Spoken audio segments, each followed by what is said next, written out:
I'm really excited to be able to tell you about the two schools we went to see today because they were amazing. Really opened my mind to the possibilities of what we can do with the R&D process.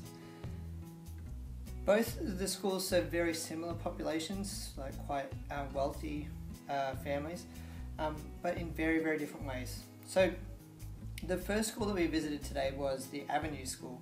This is a very new school, it's only a year and a half old, but they have really big plans to do big, bold, ambitious things.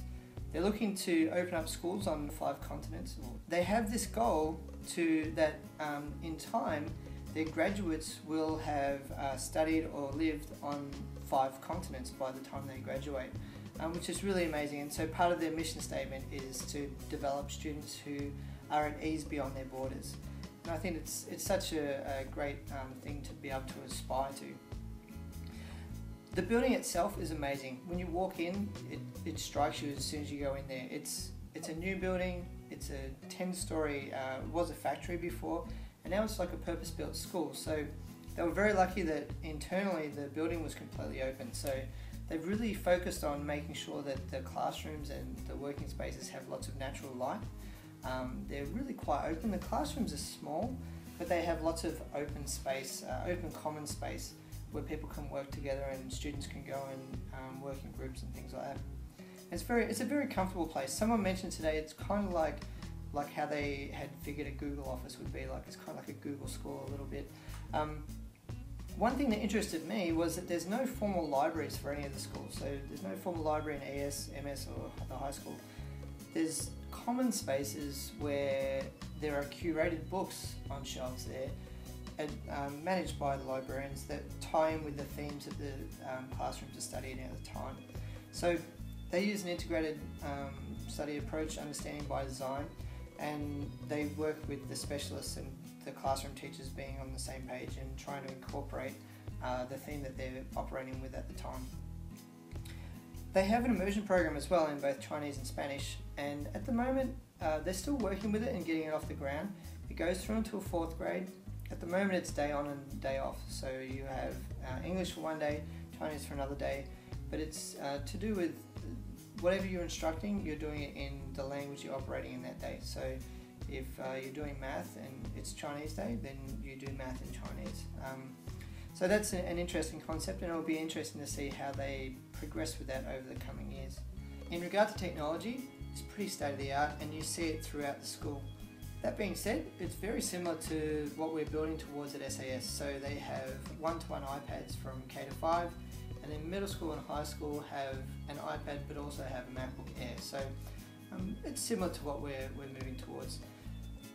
One thing that's really great is that they do have TV displays outside the classrooms that can be managed by the teachers that show students work. So that's a really useful tool. The class sizes are very small there. They're 15 students and they have a teacher and a teacher's assistant.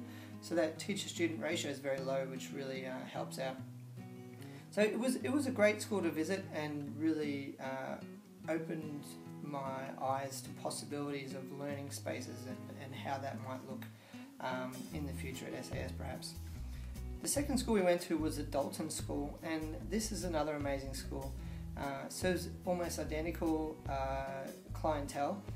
It's up on the Upper East Side of Manhattan. It's very, very close to Central Park. It's in a residential area, so the building is quite small, so it doesn't have the open spaces of the avenues. It has got a great facility though, and again, small classes, about 16 to 18 students with a teaching assistant and a teacher. But they have a really, really strong focus on social justice and also about building community within a class and making sure that students feel like they have people that they can go to and depend on. One of the things they said, which was really great, and really the feeling of the school was amazing, and the dedication of the staff that spoke to us really rang through when we were talking to them. And one of the things they said was they try to instill in the students that they're at a great advantage in receiving the education they do, and in that regard they have a responsibility to give back to the community. And it was a very genuine approach that they had to that, and they had several examples of how they instill that. And in particular, this can be seen in the way they've changed the demographics. So let's say 15 years ago, the demographics of the school were really, fundamentally like wealthy white families went to this school.